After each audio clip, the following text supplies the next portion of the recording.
Yo, what it is, YouTube? It's your boy Nitsa coming back with another bullseye of a video here today. I wanted to continue my series mixing with the legends, but I wanted to do it a little bit different. So today I'm gonna do one of my favorite rappers of all time, especially from like my childhood, which is Mac Miller. I wanted to speak about this specific type of vocal style. You know, R.I.P. to Mac Miller. I remember he was like one of my favorite rappers. I used to be on the bus in middle school listening to his music, a lot of his tapes, and I just used to love his lyrics, his styles, and his beats. And I think that he's actually one of the best, you know, rappers of that, you know, time period, specifically back in the kind of like the first primitive time when the internet was coming up. He was one of those college rappers that came up. So he was actually kind of like a pioneer, in my opinion, because he was one of those first rappers that used the internet specifically to come up in the game. So that's why he is one of my favorite rappers, and I wanted to do a video about him today. So with Mac Miller's sound, you know, he was a guy that was big on his production. He was the guy that was big on getting the sound that he heard in his head. And, you know, he used to set up shop. I think that he had like a garage type of home studio where he recorded a lot of his stuff. He used to be cooking up his beats and stuff like that. And I wanted to talk about how if you wanted to get a style kind of like that Mac Miller, lo-fi rap type of style, this is how you would get a vocal sound like that specifically. So usually how I used to do these type of videos is I would actually literally have like a Mac Miller acapella, and I would work on it and show you guys how to do it. But I'm going to do it a little bit different today. I'm actually starting to lose a little bit of passion for doing the videos like that. And I'm the type of guy that I'm never going to do something that I don't fully put my heart into 100%. So that's the tip about that today. Even when it comes to music, if you don't feel the music while you're doing it, don't even waste your time, because if you're not 100% into the music that you're producing, the vocals that you're recording, then, you know, you're gonna half-ass it pretty much. So if I was building a chain for Mac Miller, these are some of the plugins that I would use. How much of the distortion characteristics are inside of the beat would determine how dirty a vocal would be. So when I think about lo-fi, I think of like lower sample rates, lower bit depth. I think about lower quality in general, not necessarily lower quality as in bad, but as that being like the aesthetic of the vocal. So I would try to use some very clean plugins, but then have a couple of real distortion gritty plugins doing most of the heavy lifting. So I would go with something like the Renaissance equalizer. So I'm literally gonna show you guys the order of the chain, and I would use something like the Renaissance equalizer, and I would do a very basic EQ move. Like you guys know how I always do. I would roll off a little bit of the lows just to have it fit into the music. And when I think about EQ, I don't ever think about, oh, I need to roll off the mud, I need to, you know, tame some harshness. I never think about it like that. I think about the front back type of positioning in the mix. So if you want a vocal to get pushed back a little bit more into the music, then you would actually be a little bit more aggressive with the lows. And if you wanted something to sound also far away, you would roll off the top as well. So these are the type of characteristics that your ear is already accustomed to. Understanding, you know, low and high frequency content is how we establish distance. Usually when I want something to sound dirty, I want to give myself the ability to choose how dirty it is. Some people like to use dirty microphones, maybe some old tube microphones, or even some engineers, they like to use broken microphones because they have character. So when I think of a word like lo-fi, I think of character. How can I bring some character to these vocals? How can I bring some graininess, some tangibility, some feeling, some hardness to these vocals? So the next thing that I would use is I would keep continuing the route of being clean with the vocal. I'm actually going against the grain. Depending how much, you know, lo-fi-ness the actual beat itself had, I would determine how dirty I could make the vocal. Because if you just make everything sound dirty, well, all you got is a big pile of mud. So you have to understand that sometimes you want to make something clean to let the listener have a point of reference. So like I said, again, I would use like my first couple of plugins would be clean compressors, clean EQs, and then my effects would be dirty, and that's where I would get most of the character and most of the heavy lifting, and I'd be able to control it. So I would use something like the CLA 3A right after my EQ, and that would kind of just give it that solid state type of optical compression where it would be just very smooth. I remember Mac Miller, he was the type of rapper that he was always so smooth. You know, he was rapping about drugs, his life, you know, depression, stuff that he was going through, but he was doing it in such a smooth backpack rapper type of way. And I think the CLA 3A would be an incredible plugin plugin to, you know, mimic something like that. I probably do somewhere around 3 to 4 dB of gain reduction. Nothing too aggressive, nothing too nothing too overly compressed. I still want the music to sound open, because as I do recall with Mac Miller's vocals, he used to never do too many like background vocals. He used to really just get a great lead vocal, and I believe the compressor has a ratio of about 3 to 1, and the limiter has a higher ratio. So that's pretty much the difference between a regular compressor and a limiter. The limiter just has a way higher ratio, but it will kind of give a different tonal characteristics, because the higher ratio will make it sound more abrupt and more a little bit more mean and a half. But that's not necessarily what I want with the Mac Miller vocal. I want that smoothness, you know, that backpack rapper type of style. And I love the fact that we would have something like the C6 multiband compressor after that. So I'm going to do a video on how to use multiband compressors, but I think a multiband compressor is an incredible way of really just kind of making the vocal be very controlled. You get to pick out, you know, which type of frequencies that you want to compress. And the good thing about the C6 over the C4 is you get the ability to choose 2 free floating bands. So usually like this part right here and this part right here, in the beginning when I use it, I always turn it off and it turns it into a regular C4. If you don't know how to use compression, don't try to use a multiband compressor. I'm not gonna lie, you need to understand the fundamentals of compression, knowing how to use the, you know, the throwback compressors, 2-way, 76, all of that stuff. Learn how to do that, perfect how to walk before you run, then you can move on to the multiband compressors. Don't let nobody trick you and try to tell you, oh yeah, you got to use a multiband to make it sound good.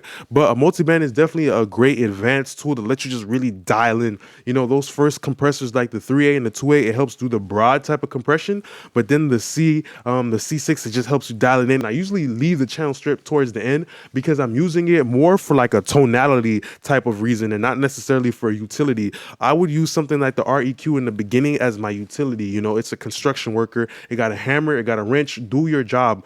You know, it's a cashier. Take the money and give it back, you know, but after that, it has no personality necessarily. But when I go to something like a channel strip emulation, that's kind of something I use towards the end, and specifically for tonality. I would use something like the Plugin Alliance SSL 9000J series. So I love the J series. So first, I believe, came the E series, the G, then the J. And the most important thing about the J series is that it has a kind of an extended top end and just a very open top end, and the bottom is very good. I think that would complement a vocal like Mac Miller. I'm trying to go for a lo-fi sound, but I'm also understanding that, you know, I don't want to handicap myself. You know, you got to figure out how you're going to ration everything. When you go to a 5-star restaurant, are you going there for a steak or a salad? Imagine if you go to a 5-star restaurant and the salad tastes way better than the steak. You're like, man, that salad tastes so good. But by the time the steak come through, it's like, it's whatever. You would be very disappointed. So you have to understand that with plugins, sometimes you got to do a little bit. You got to give them a little appetizer. That's with the basic compression, the basic multiband, everything in the beginning, just kind of being very flat, just being very utility. But then when you come to our effects, which I'm going to show you, that's where we will do the heavy lifting. That's where it's going to be that big juicy steak, that meat, that barbecue sauce, all of that good tasty, a lot of the flavor is going to be coming from effects. So that's how I would approach a lo-fi vocal, because I'm kind of understanding that, you know, hey, I want to make it sound dirty, but I still need to be able to control it. If I do all of my dirt in the beginning, that's like kind of giving them a really good salad. By the time the steak come through, they ain't going to care, because the salad, you know, I can't top the salad. So you got to understand that as an engineer. So the SSLJ is an incredible way of kind of getting that great sound. Michael Brower, he's one of those guys, you know, he made his name off of it. And SSLJ is incredible because it just gives us that great SSL workflow that we're already used to, you know, just kind of a great EQ that covers a lot of ground. But at the end of the day, it also gives us the ability to, if you spread it across your whole entire mix, you're going to get that kind of like that collective harmonic distortion, which, you know, the SSL is very well known for. So you get to pick a bunch of different channels. And I love that Brainworks gave all that stuff. Parallel compression, just kind of giving it some darkness that they cannot necessarily hear, but they will feel it. And the beautiful thing about the Blackie and the Blue is I believe they actually have 2 different gain stages. So if you send the same amount of signal into it, it would do a different amount of compression. But most definitely, I'd probably go with the all buttons in classic effect of the pumping and breathing. It will help bring out all the nuances. And I feel like when somebody's rapping slow, it's important to bring out the nuances, because it kind of really starts to make it feel like a conversation. Like Mac Miller was talking to you like a lo-fi rapper. He's just really talking to you, letting you know every single word keyboard, then I'm saying, you know, everything is coming through. So that's what I love about the CLA 76. That's why people love 76s, even after all of these years. What, I believe like 50 years, we're still modeling this type of equipment because it works. It helps bring out the human element. It helps bring out the life inside of a vocal. So the CLA 76 is incredible. And I love the fact that Waves added the ability to just do the mix right then and there on the direct insert. So you don't necessarily always have to create a new bus for the parallel compression. Solid state components are a lot faster. They're a lot quicker. So even the slowest attack on the 76 is extremely quick. I think like 20 microseconds or whatever it is. But the slowest attack would be right here and the fastest one would be right here. So let's always understand that. I'd probably go with the slowest attack because even the slowest is, you know, pretty aggressive and a quick release. And I would use that in parallel. Not necessarily all the time just crushing the needle, maybe doing something like 5 to 7, letting that needle move around, letting the compressor kind of pump and breathe, give some more life to this vocal. And that's what we're always looking for. So then it comes to my effects. And this is where I would be doing the heavy lifting with my Mac Miller lo-fi type of vocal. I would use something like a decapitator. You can use any type of saturator, but the main important thing for me is that I love the decapitator because it gives me multiple styles of saturation and also gives me some tone controls that would be very, you know, helpful, like drive. It's kind of how hard that you're hitting some of these components. So I would use something like the Pentode for sure.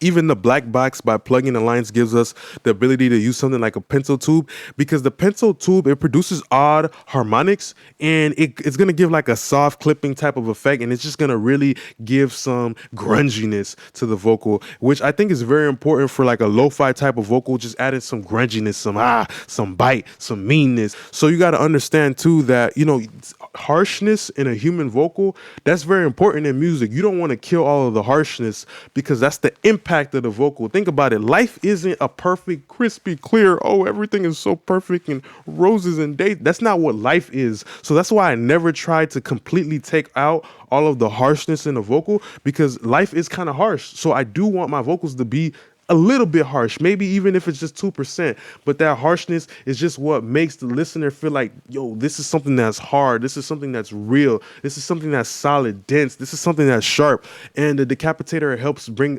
that out. It's very versatile. We have the ability to go from subtle to extreme saturation, and we have the, you know, option of doing some tone controls, making it darker or brighter depending on how the song would fit. So everything is coming based upon the beat, how grungy, how lo-fi is the beat is going to determine how you do the vocal. Usually when I tell people to mix vocals, I say you need to listen to the beat. The beat is going to make it blatantly obvious to you what you need to do to a vocal. So if you're making lo-fi music, pay attention to that. How distorted is this beat? How lo-fi is this beat? That's going to give you an understanding of how much leeway you have. Because you can make something lo-fi and clean or lo-fi and dirty. So the next thing that I would use is the, you know, the Softube delay. And, you know, this is where the heavy lifting would be. A lot of my dirtiness would be coming from something like a dirty type of tape. You know, back in the days, people used different type of tape formulas. For example, like a GP9 was kind of like a very clean tape. And then you had Scotch tape, which I think was kind of like a dirtier tape. So either way, they all gave a type of tonal characteristics. People understood, yo, this tape right here might sound a little bit more, you know, a little bit more rougher, a little bit more rogue, a little bit more rugged than this type of tape. So with the Softube, they did an excellent job of, you know, bringing this type of tape delay here that is very dirty, and you get to pick how much dirt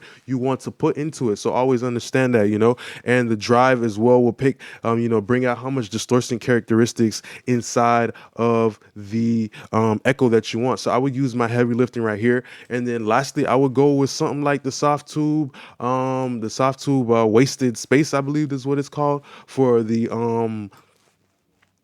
for my reverb. So let's understand too, like I was talking about, the bit rate is important too. There's some plugins that will let you, like bit crushers, that will make it sound like less messed up or more messed up. And then you have something like the Avid Lo-Fi too, which, you know, brings in things like, you know, down sampling and all that stuff. So that's what gives the grunginess. But I think this is an incredible plugin. I've used it before, and I really just like how it gives me the ability to mess with the rate, mess with the high pass, the pre-delay. Everything is here, and it just really lets you dial in kind of like an old throwback nasty reverb. But, you know, you got to give the listener a point of reference, some contrast, okay? That's how you make people appreciate the fact that it is dirty. The burger has to be better than the fries. Okay, the fries can never be better than the burger. Okay, you guys have to understand that. So I would have a clean vocal, as you guys can understand with my vocal chain. All of these processing would kind of be clean. Everything, the EQ, compression, multi-band, channel stereo, all that would be clean. But then my effects would be dirty. So the listener would be like, wow, like now I have a point of reference to understand that this is what's clean and this is what's dirty. So now I really understand what dirty is. So that's something that I always want you guys to keep inside of your mind when you're mixing, is that you need to give the listener a point of reference. If you make everything sound clean, then they're not going to understand what clean is. If we did not have left, we would not understand what right is. It would just be nothing, because we don't have no point of reference. So a point of reference is very important to understand. So I just want to say thanks a lot for being a great part of my YouTube family. Let you guys know down below if you guys do want to see any different types of artists, like what type of vocal chain we would make for a style of vocal like that. Don't forget to like, comment, and subscribe. Appreciate you guys now. Peace.